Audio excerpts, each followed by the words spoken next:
சென்னை ஏடிஎம்களில் என்ன நடக்கின்றன? Spot visit. தற்போதைய நிலையில் சென்னை போன்ற நகரங்களில் 4 பேர் எங்கேயாவது வரிசையாக நின்று கொண்டு இருந்தாலே ஏடிஎம் வாசலில் தான் நிற்கிறார்கள் என்ற எண்ணம் எழுவதை தவிர்க்க முடியவில்லை. பழைய 500, 1000 ரூபாய் நோட்டுகள் செல்லாது என்ற அறிவிப்பு வெளியானதிலிருந்து எங்கு பார்த்தாலும் பணம் பற்றிய பேச்சாகவே இருக்கிறது. அரசின் புதிய அறிவிப்புகள், தீயாக பரவும் வதந்திகள், அன்றாட வேலைகளோடு வங்கிக்கு சென்று தங்கள் கையிருப்பில் உள்ள பழைய தாள்களை மாற்றிக்கொள்ள வேண்டிய நிர்பந்தம், வங்கி கணக்கில் பணம் நிறைய இருக்க சாப்பாட்டுக்கும் போக்குவரத்து செலவுக்கும் கூட வழியில்லாமல் தவிக்கும் அவலம் என்று பலதரப்பு மக்களையும் மனதளவில் கடுமையாக பாதித்திருக்கிறது புதிய ரூபாய் நோட்டு குறித்த அறிவிப்பு. சென்னை அண்ணா சாலையில் உள்ள ஒரு தனியார் வங்கியின் வாசலில் 7 செக்யூரிட்டிகள் நின்று கொண்டிருக்கிறார்கள். வங்கிக்குள் நுழைய முற்படும் ஒவ்வொருவரையும் நிறுத்தி அந்த வங்கியில் கணக்கு இருக்கிறதா என விசாரித்துவிட்டு அதில் பணம் டெபாசிட் செய்ய வருபவர்களை மட்டுமே உள்ளே அனுமதிக்கிறார்கள்.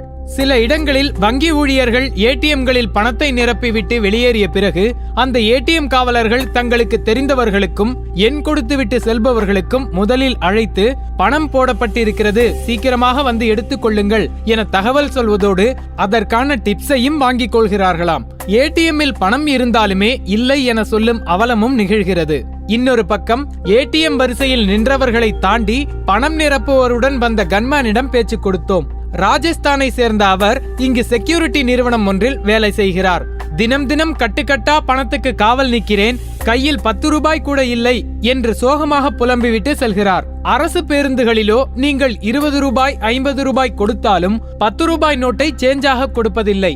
5 ரூபாய் காயின்களை பொறுக்கி கொடுக்கின்றார்கள் கண்டக்டர்கள். கையில் 10 ரூபாய் நோட்டுகள் இருந்தாலும் கூட அதை கொடுப்பதில்லை என்கிறார் பயணி ஒருவர். இன்னொரு பக்கம் வங்கிகளில் பணம் மாற்ற நிற்கும் நீண்ட வரிசையிலேயே வந்து உங்களுக்கு கிரெடிட் கார்டு வேண்டுமா என்று கூச்சமே படாமல் கேள்வி எழுப்புகின்றனர் சில தனியார் வங்கி எக்ஸிகியூட்டிவ்கள். சில வங்கிகளிலோ பணம் மாற்றுபவர்களிடம் அங்கும் ஒரு அக்கவுண்ட் ஆரம்பிக்க சொல்லி மூளை செலவையும் நடைபெறுகிறது. இந்த புது ரூபா நோட்டு பத்தின அறிவிப்பு வெளியானதிலிருந்து பேங்குக்கும் ஏடிஎம்க்கும் போய் வர்றதே பெரிய வேலையா இருக்குங்க.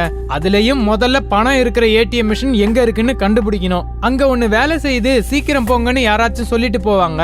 வேகமா போய் பார்த்தா பணம் தீர்ந்திருக்கும். அப்படியே பணம் இருந்தாலும் ஏற்கனவே வரிசையில நிக்கிறவங்களோட கடைசியா நின்னு பணம் எடுத்துக்கிட்டு வீட்டுக்கு வரத்துக்குள்ளார போதும் போதுன்னு ஆயிடுது சார் என்று வேதனையுடன் சொல்கிறார் முதியவர் ஒருவர். இதில் கவனிக்கப்பட வேண்டிய விஷயம், ஏடிஎம் மிஷினில் 2 லட்சம் ரூபாய் நிரப்பப்படுகிறது என்றால் வரிசையில் நிற்கும் ஒவ்வொருவரும் 4-5 கார்டுகளை எடுத்து சென்று பணத்தை எடுத்து விடுகிறார்கள். மிகவும் சிக்கலான நிலையில் அவசரத்திற்கு பணம் எடுக்க வந்தவர்கள் வெகுநேரம் வரிசையில் நின்றுவிட்டு பணத்தை எடுக்க முடியாமல் விரக்தியோடு திரும்பி செல்லும் நிலையும் இருக்கிறது. ஏடிஎம்களில் இந்த நிலை என்றால் வங்கிகளில் அதற்கும் மேல். வங்கி ஊழியர் ஒருவர் தனது வாடிக்கையாளரிடம் நீங்கள் ஏற்கனவே 4000 ரூபாயை எடுத்து விட்டீர்கள், இனி எடுக்க இயலாது என சொல்லியிருக்கிறார். உடனே அந்த இளைஞர் தன் கையில் இருந்த படிவங்களை கிழித்து எறிந்து கோபத்தில் கத்திவிட்டு அங்கிருந்து நகர்ந்திருக்கிறார். அதே வங்கியில் ஒரு பெண் புதியதாக வெளியிடப்பட்டுள்ள 2000 ரூபாய் நோட்டை வாங்க மறுத்து 100 ரூபாய் நோட்டுகள் தான் வேண்டும் என அழுத சம்பவமும் அரங்கேறி இருக்கிறது. இப்படி ஒரு குழப்பமான மனநிலையை பலரிடமும் பார்க்க முடிகிறது. வெளியில் இயல்பாக பேசி சிரித்துக் கொண்டாலும் எல்லோருக்கு உள்ளேயும் சிறிய பதற்றம் நிறைந்திருக்கிறது. கருப்பு பண ஒழிப்பு பயங்கரவாதத்திற்கு எதிரான நடவடிக்கை என்பதையெல்லாம் தாண்டி பொதுமக்களின் இயல்பு வாழ்க்கையை பாதிக்காத உறுதியான சேவைகளும் ஒரு நாட்டிற்கு தேவைதானே?